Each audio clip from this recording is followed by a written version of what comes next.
Halo,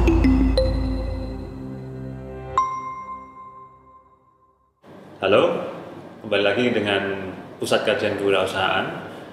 Masih dengan Pak Boyke kali ini. Pertanyaan mendasar nih Pak Boyke. Apa sih yang menyebabkan orang mau bergerak untuk melakukan aktivitas kewirausahaan? Baik, pertanyaannya mendalam sekali. Apa yang menyebabkan orang untuk bergerak?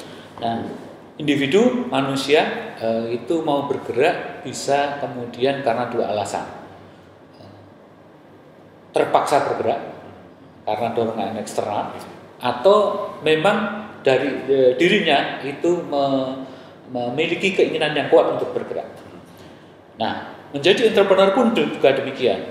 Banyak yang wirausaha-wirausaha yang muncul karena krisis ekonomi.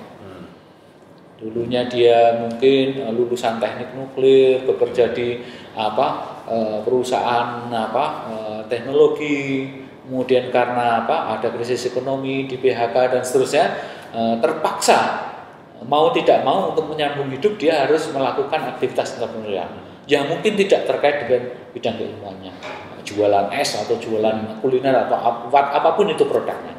Jadi aktivitas memanfaatkan peluang, mengejar peluang untuk menciptakan pertumbuhan itu dilakukan, diinisiasi oleh keterpaksaan.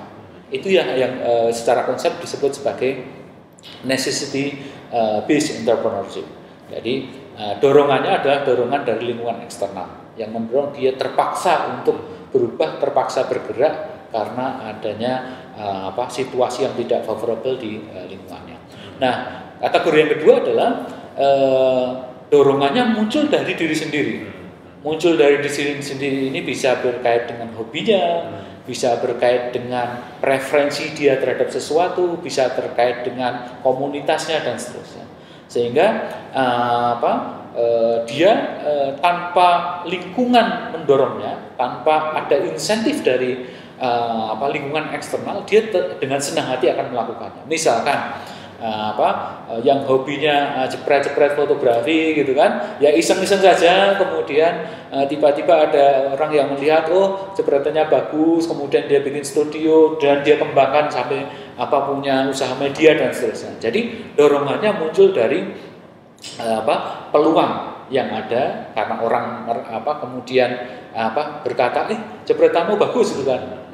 Dia kemudian merasa ada peluang untuk mengembangkan. Tetapi awalnya adalah dari keinginan dia sendiri. Ini yang kita sebut sebagai opportunity driven entrepreneurship.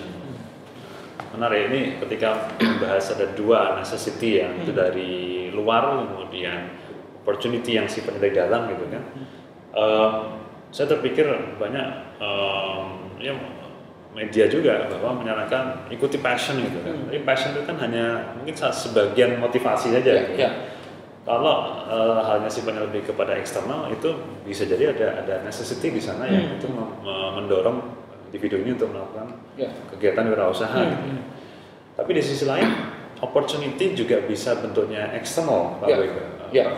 Ada perubahan di luar, kemudian dia ingin meng-capture itu, apakah bisa dilihat seperti itu juga? Yes.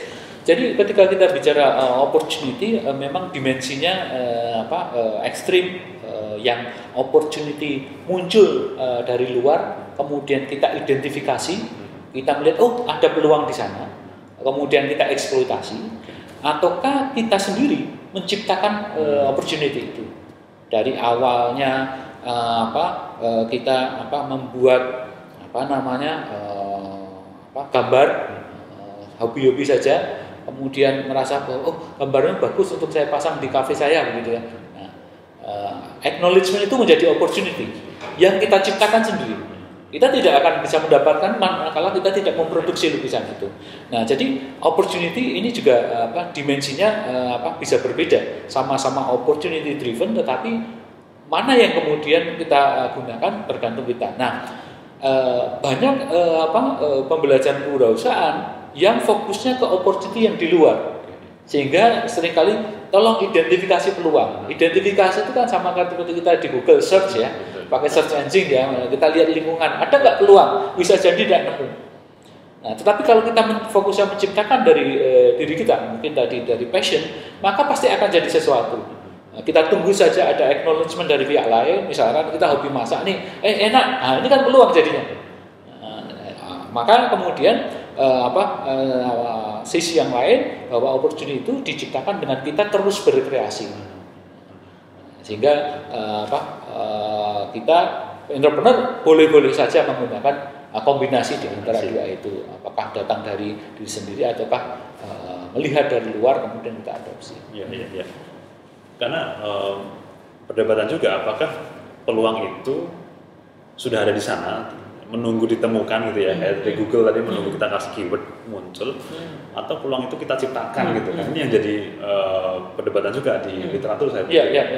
Dan ini cara pandang terhadap itu menentukan bagaimana individu ini kemudian mendekati peluang itu. Gitu. Betul. Sehingga kalau memang peluang itu sudah di luar sana, berarti kan yang dibutuhkan adalah pribadi yang alert gitu ya, yang tahu, yang bisa sensing. Tapi kalau yang peluang adalah diciptakan, maka bentuk pribadinya beda lagi gitu. Jadi benar sekali, School of Business pendekatannya lebih ke entrepreneur awareness, karena menganggap peluang ada di luar. Tetapi ketika kita bicara tentang kreativitas, ada sektor-sektor atau kelompok-kelompok yang tidak peduli dengan lingkungan. Teman-teman seniman misalkan, mereka nggak peduli trennya itu seperti apa. Dia bikin patung ya bikin aja, gitu kan. Dia bikin desain ya bikin aja, gitu kan. Nggak peduli pasarnya seperti apa. Jadi mereka tidak market driven, tapi mereka dari sumber internal mereka sendiri. Nah ini pendekatan entrepreneurialnya juga berbeda. Misalkan yang basis market driven dengan yang creativity and cultural entrepreneurship itu saling bertentangan gitu kan. Nah, tetapi ini menjadi diskusi menarik, dua-duanya pun bisa jalan gitu. Menarik Pak Bego. Mungkin itu eksplorasi kita ya atau awalan tentang opportunity versus necessity, atau mungkin kita bisa bahasakan push versus pull gitu kan, apakah didorong atau ditarik gitu. Mungkin kita akan dalami lagi di sesi kita berikutnya. Untuk kali ini semoga cukup memantik ini ya, keingintahuan teman-teman semua. Tetap tune in di video dari Pusat Kajian, nanti kita ketemu lagi di video yang lain. Terima kasih, ciao.